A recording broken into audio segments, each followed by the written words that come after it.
I want you to picture your own hand for a moment. Just, imagine you are standing at a doorway in your own home, and your hand is hovering right in the air. Just inches before the doorframe. Right, exactly. Just hovering there.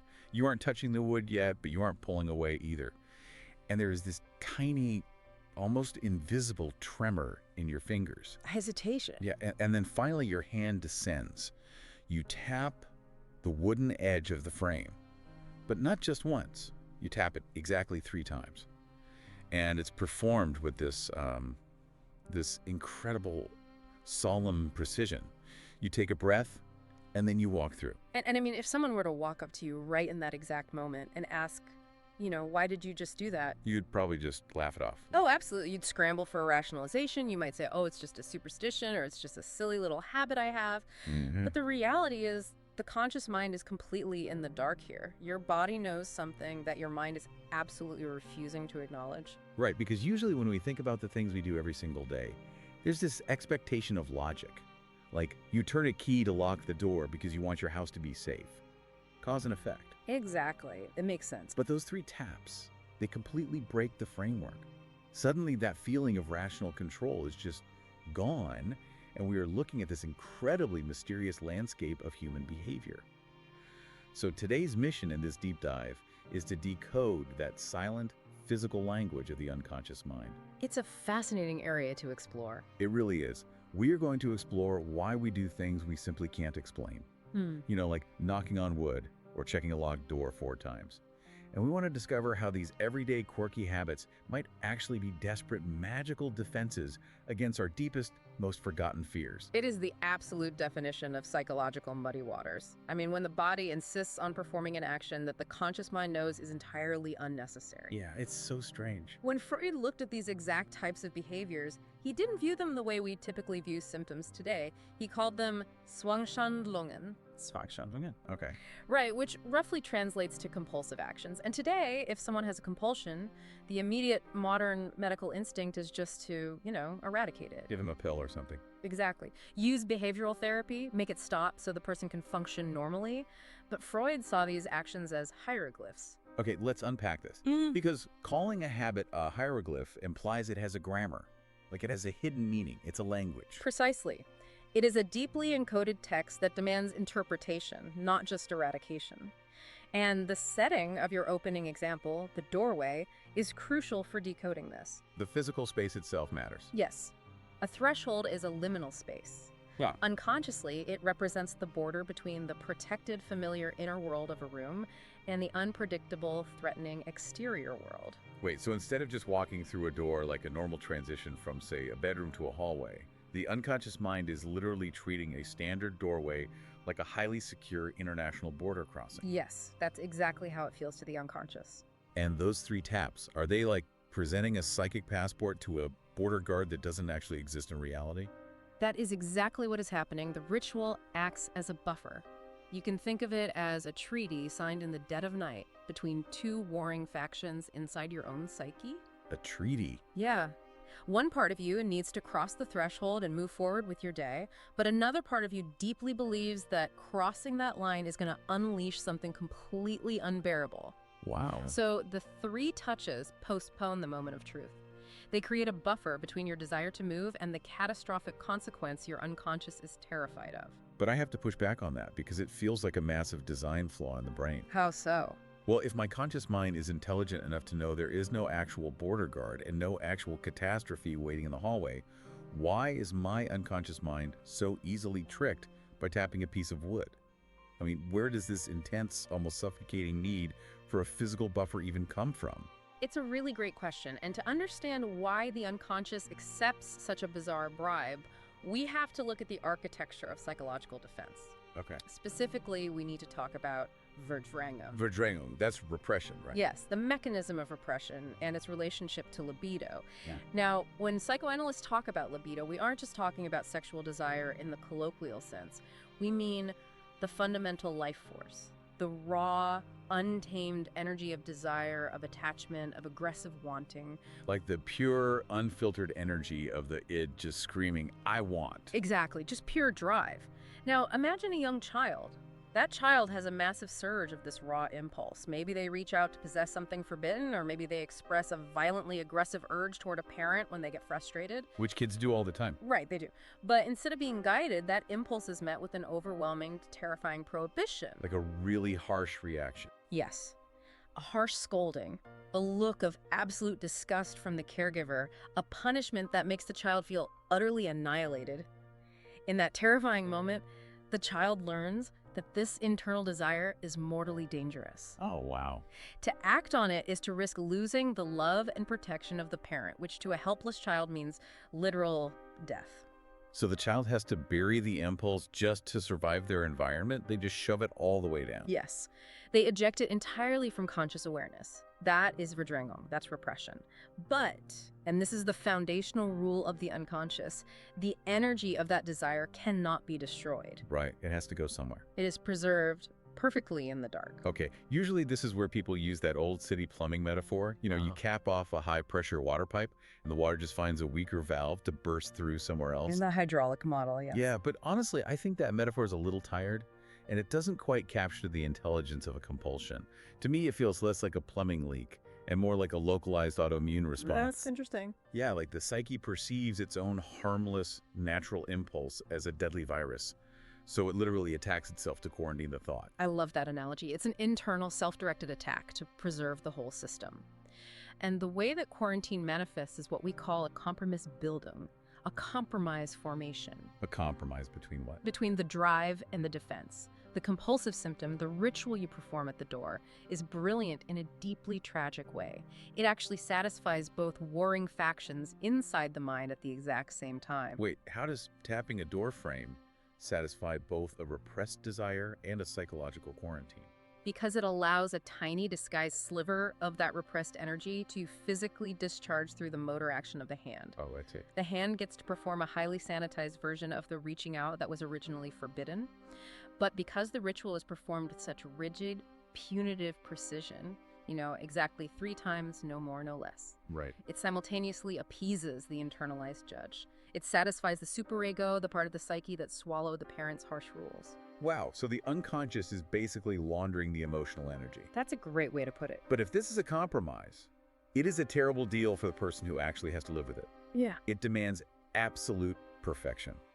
Like, if you tap twice instead of 3 times, the anxiety absolutely spikes. Yes, it shoots right up. You have to go back and do it again. The superego is acting like a tyrant, demanding a flawless, exhausting sacrifice every single time you just want to walk through a door in your own house. It is an exhausting deal, and it's why these rituals are so painfully, arbitrarily specific.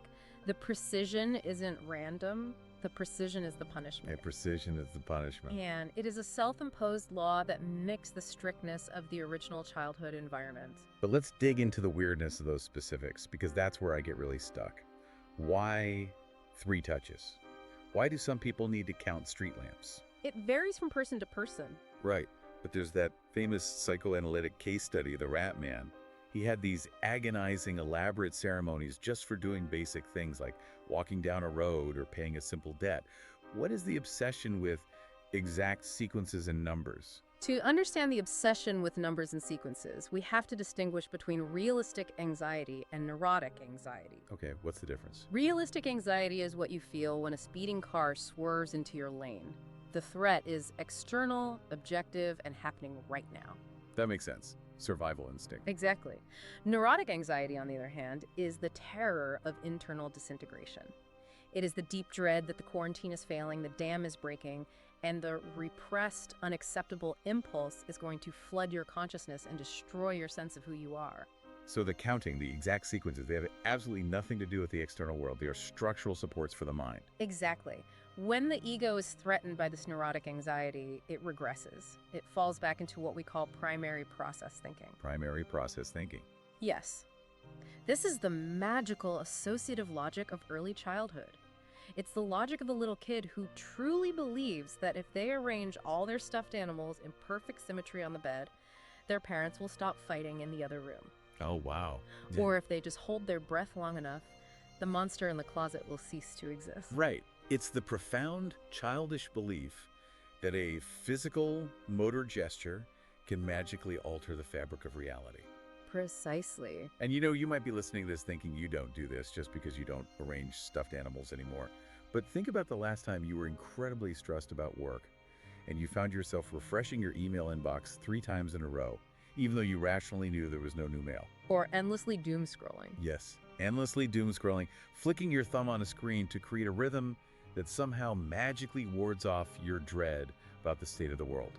It's the exact same mechanism, isn't it? It is the exact same mechanism. We are bridging an abyss of uncertainty with a physical action. There is a classic, powerful anecdote in the clinical literature that perfectly grounds this concept. Oh, I'd love to hear it. It's about a man who, before he can leave his apartment every single morning, is physically compelled to check that his kitchen stove is turned off exactly 7 times. 7 times. Not 6, not 8, 7. And just to clarify, consciously, he is fully aware it's off after the first check, right? Like he's an intelligent adult looking at the dial. Of course, he sees the dial is pointing to off. He feels the burner. It's completely cold. But his body refuses to let him leave. He makes it to the elevator, and then erotic anxiety spikes so violently that he's physically dragged back to the kitchen. That sounds like torture. It is. When analysts finally unpacked this, they dug past the stove, past his adult life, and a buried scene emerged from when he was just 4 years old. Okay, what happened when he was 4? He was playing on the kitchen floor. A pot was left unattended on the stove by his mother, and it caught fire. He remembered the sharp smell of the smoke, his mother suddenly screaming in absolute panic, the flames actually reaching the ceiling. And then his father stormed into the room and flew into a terrifying, explosive rage. At the fire. No, he didn't yell at the fire. He yelled at the mother, screaming, "You were supposed to watch." Oh, wow. And the 4-year-old child just internalized that ambient rage. The child stood there, completely frozen in the chaos. And in his egocentric 4-year-old mind, he connected his own actions to the disaster. Because kids think everything is about them. Exactly. He believed that because he was playing, because he was distracting his mother and not paying attention, he caused the catastrophe. The guilt was absolute and crushing. That is so heavy for a 4-year-old. It is. And decades later, the adult man checking the stove isn't actually checking the stove. The ritual is a time machine. A time machine. Yes. He is attempting to retroactively rewrite that exact moment of helplessness. By checking 7 times, he is proving to the internalized father over and over that he's vigilant. He is proving that he is not the negligent, destructive child who burns a family down. Wow. Here is where I really struggle, though. The psychoanalytic framework talks about this concept of Nachträglichkeit. Yes, deferred action. Right, deferred action. Because in that stove story, the 4-year-old was traumatized right there in the moment. The fire happened, the fear hit, the guilt hit right then. But Nachträglichkeit suggests that sometimes a completely innocent childhood moment only becomes traumatic retroactively. That's correct. Wait, let me wrap my head around this. Yeah. How does a memory become traumatic later? Time only moves forward. You can't be traumatized by something in the past that didn't actually hurt you when it happened. It is one of the most counterintuitive yet brilliant observations about human memory. Imagine a memory not as a static photograph, but as a piece of code. Okay, code. Let's say a young child innocently touches a parent's body out of pure curiosity. Nothing happens. No one scolds them. The child feels no guilt. It is stored as a harmless, mundane memory. Okay, just a harmless line of code sitting there. But years later, that child hits puberty. Their own sexuality awakens. The operating system of their mind receives a massive upgrade in understanding cultural taboos, shame, and adult desires. Well, I see where this is going. The mind then looks back at its own archive, accesses that old memory, and reinterprets it through this new adult lens. Suddenly, that innocent, purely curious touch is saturated with unbearable guilt, horror, and shame. Oh, so the trauma isn't the event itself. The trauma is the collision between the old memory and the new understanding. The code was harmless until the operating system upgraded, and then it caused a fatal system crash. Precisely. The memory is repressed not when it happened, but years later when the psyche finally gained the maturity to understand it as taboo. That is wild. So the compulsive ritual that eventually develops. Say, needing to wash your hands in a very specific, agonizing pattern. It is a desperate attempt to reverse time to a point before the guilt existed. It's the psyche trying to return to the innocence before meaning corrupted the gesture. But that's the trap, right? Time only moves forward. You can't unknow what you know. You can't downgrade the operating system back to childhood. You can't. And that is the heartbreaking tragedy of compulsion, because the ritual can never actually change the past, and it can never actually unknow the taboo. It has to be repeated endlessly. It never ends. The compulsion becomes a cage built plank by plank. The person becomes entirely dependent on the very mechanism that is imprisoning them. It isolates the emotion from the action, leaving the person feeling like a passenger in their own body, just watching their hands perform these alien gestures. So, what does this all mean for the person trapped in that loop? I mean, if the magic doesn't actually work and the cage just keeps getting smaller and more demanding, what happens when the quarantine fails? That's the critical moment. What happens if a person is interrupted, or skips the ritual, or messes up the count and just refuses to do it over? The immediate conscious experience is, of course, a massive, almost intolerable surge of panic. But analytically, those moments of failure are incredibly vital. Why are they vital? The moments when the ritual fails to bring relief, or when the person is forced to skip it and suddenly realizes the world didn't actually end, these aren't setbacks. They are cracks in the defensive structure. Like letting the light in. Yes. Through those cracks, the symptom is finally revealed for what it truly is, a displacement. The anxiety was never about the stove or the email inbox or the doorframe. And there's this one specific detail in the clinical observation that I find so profoundly moving. It's about that tiny, almost invisible tremor. Yeah. That hesitation right before the hand makes the first touch on the wood that we talked about at the very beginning of the deep dive. Yeah. The micropause. Yes. In that suspended micropause between the intention to perform the ritual and the actual physical action, the unconscious is speaking at its absolute loudest. That hesitation is what we call resistance. But wait, usually we think of resistance in therapy or just in life as a bad thing. Like, oh, you're resisting getting better, or you're resisting the truth. It's a very common misconception. In the context of a compulsion, resistance is actually the echo of health. The echo of health. It is the healthy, intact, rational part of the psyche pushing back against the tyrannical magic of the compulsion. It's the part of you that remains anchored in reality, saying, wait, this isn't necessary. What am I really afraid of right now? Yeah. Facing that resistance is known as the royal road to the repressed. Because the real tragedy of the compulsion is that it works, right? Yeah. Like, it successfully protects the ego from feeling the full, devastating terror of the buried conflict. It does. It keeps the terror at bay. But the price you pay for that protection is your aliveness. You end up navigating the world wrapped in emotional bubble wrap, constantly managing these magical buffers, counting your steps, checking your phone. You're never fully present because you're constantly maintaining the treaty. You're never fully free. The person who taps the doorframe 3 times and walks through, they haven't actually crossed the threshold. Because they're stuck. Because they never process the fear. They are carrying the doorway with them wherever they go. So how do you put the doorway down? I mean, if just using sheer willpower makes the compulsion fight back even stronger, how do you actually escape the loop? By doing the bravest, most terrifying thing imaginable. Standing at the threshold and simply allowing the anxiety to rise without performing the magic. Just feeling it. Not trying to defeat the anxiety, not trying to rationalize it away, but simply bearing it and listening to it, asking, what is this feeling trying to tell me? Because the symptom is just a messenger. It's a flare sent up from the dark, saying that something back there was too much. Something remains unfinished. By letting the ritual fail, you allow the displaced, trapped emotion to return to its rightful place. You face the wound instead of relying on the magic trick. It's about enduring meaning instead of hiding behind magic. Okay, let's bring this all together. What we've learned today is that our unexplained tics, our counting, our rigid little everyday rituals, the mindless scrolling, they aren't just glitches or enemies that we need to aggressively eradicate. No, they are not. They are messengers from our deep past. They are the body's desperate, incredibly creative attempt to bridge an impossible abyss with magic, because at some point in our lives, the actual meaning of a situation was simply too painful to bear. Beautifully said. And if we connect this to the bigger picture of how we move through the world, I think there is a truly profound reflection to be made on the human hand itself. Oh.